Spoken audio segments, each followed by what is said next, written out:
আসসালামু আলাইকুম ও রহমতুল্লাহি ওবারাকাতুহু। আজকে যে গল্পটি আপনাদেরকে বলবো সেই গল্পটি আপনারা বুঝতে পারলে আর কখনোই কারোর সাথে খারাপ ব্যবহার করবেন না। একদা এক বাবা তার ছেলেকে ডেকে কিছু পেরেক এবং হাতুড়ি দিয়ে বললেন, বাবা, আজ থেকে তোমার যতবার রাগ হবে ততবার তুমি সামনে যে কাঠের বেড়াটি দেখতে পারছো সেই বেড়াটিতে একটি করে পেরেক পুঁতে আসবে।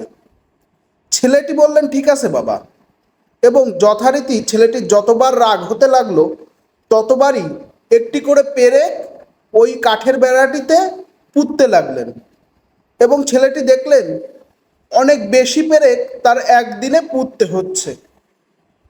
এবং এক পর্যায়ে ছেলেটি বুঝতে পারলেন যে এই রাগ নিয়ন্ত্রণ করা থেকে কাঠের বেড়াতে পেরেক পোঁতা অনেক শক্ত কাজ। এবং ধীরে ধীরে তার পেরেকগুলি পুঁতা হয়ে গেল ওই বেড়াটিতে। এবং তার বাবাকে যেয়ে বললেন, বাবা, আমি সকল পেরেক ওই বেড়াটিতে পুঁতে ফেলেছি।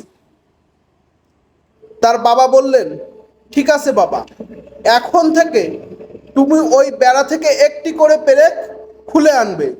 যতবার তোমার রাগ হবে এবং যতবার তুমি নিয়ন্ত্রণ করতে পারবে ততবার ওই বেড়া থেকে একটি করে পেরেক খুলে আনবে।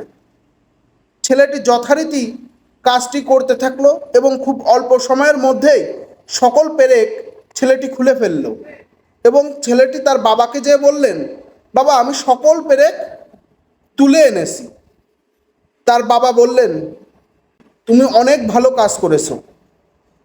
তুমি দেখো, তুমি যখন রাগ নিয়ন্ত্রণ করতে পারোনি তখন একটি করে পেরেক ওই বেড়াটিতে পুঁতে ফেলেছো, এবং যখন নিয়ন্ত্রণ করতে পেরেছো তখন একটি করে পেরেক ওই বেড়া থেকে তুলে এনেছো।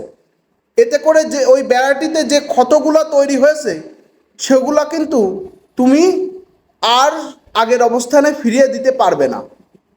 ঠিক তেমনই তুমি রাগের মুহূর্তে যে মানুষগুলোর সাথে দুর্ব্যবহার করে থাকো তাদের মনে যে দাগ তৈরি হয়, যে ক্ষত তৈরি হয়, সেই ক্ষতগুলা তুমি পরবর্তীতে সরি বলেও বা ক্ষমা চাইলেও সেই পূর্বের মতো ক্ষতহীন জায়গা তৈরি করতে পারবে না।